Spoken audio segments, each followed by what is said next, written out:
Chers amis, une petite cuillère de Daf Yomi. On est dans la page 13 dans le traité Brachot, et c'est vrai que Besha'a Tova, on dit en hébreu, avec une bonne heure, on termine le premier chapitre qui nous a parlé de schéma. Et dans la 13e page, on termine ce chapitre avec un sujet extraordinaire.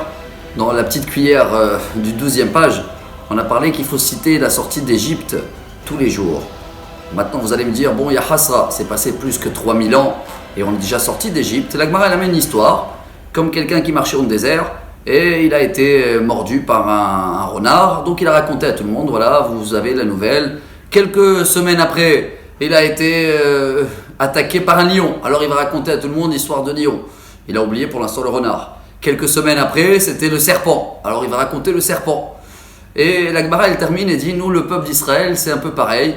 On a tellement des informations, tellement des nouvelles, que chaque fois, on oublie les soucis avec les nouveaux soucis, malheureusement, et ça avance. Mais il y a des choses qu'il ne faut jamais oublier, comme la sortie d'Égypte. Même si c'est passé 3000 ans, comme c'était la première exil. Et tant qu'on n'est pas vraiment sorti d'Égypte, ce qui veut dire on peut habiter en Israël et se sentir encore dans l'exil. On avait précisé au nom de Rabbi de Lubavitch, tant que je pense à ma situation, et ça va, je m'en sors, j'ai mon travail, j'ai mon appartement, j'ai ma petite communauté, j'ai mes habitudes, mais je ne pense pas sur les autres. Alors, je suis toujours dans l'exil. Pour cela, on va citer toujours Yetziat Mitzrayim. Malgré que la Gemara amène un exemple, que Avraham était appelé avant Avram.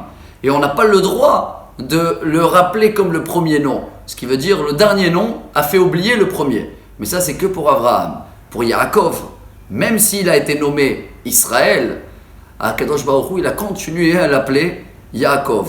Et c'est vrai, Yaakov veut dire en hébreu Aikev, le talon. Et Israël veut dire Yachar El, droit avec Dieu. Et tant qu'on n'est pas tout à fait droit avec Dieu, ce qui veut dire tant qu'on ne pense pas assez pour les autres, tant qu'on est encore dans l'exil, tant qu'on n'est pas dans la patience, car Akadosh Baruch Hu dans la paracha de cette semaine, Shmot, dit Votzet yetrem mitachat sivlot Mitzrayim. Esclave en hébreu, sevel, c'est la même racine que savlanut.